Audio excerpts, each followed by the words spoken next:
Ngayon po ipauwi na po kami. Galing po kami dyan sa park ng Elliston Park. Ayan po, hila-hila na po ng aking anak ang aking apo. Kung makikita nyo po ang lake ng Elliston Park o crossing pa po. At ang amin pong dinadaanan, marami pa pong yelo sa ngayon. Pero may mga bahagi na po dito sa Elliston Park na walang yelo. Ayan po.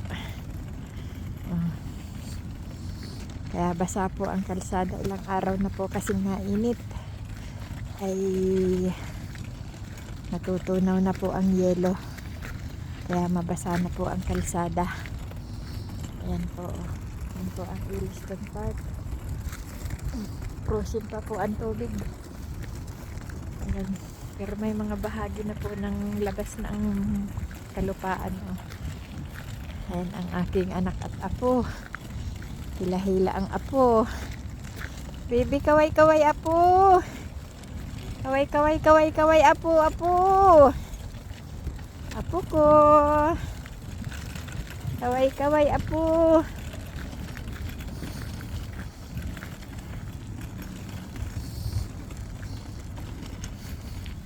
Baby. Ayan po. Ayan po ang kakabuuan ng Elliston Park. Dito po kami nag-iikot, nagbabike kapag kami ay pumupunta dito pag summer po. Palit-palitan kami ng aking anak at panugang. Isang ikot po sa paikot nitong Elliston Park. Mapagod-pagod po.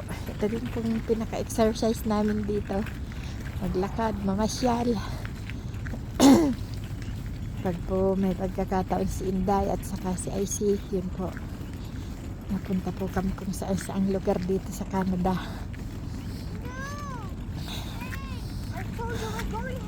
Ayan, ayan po.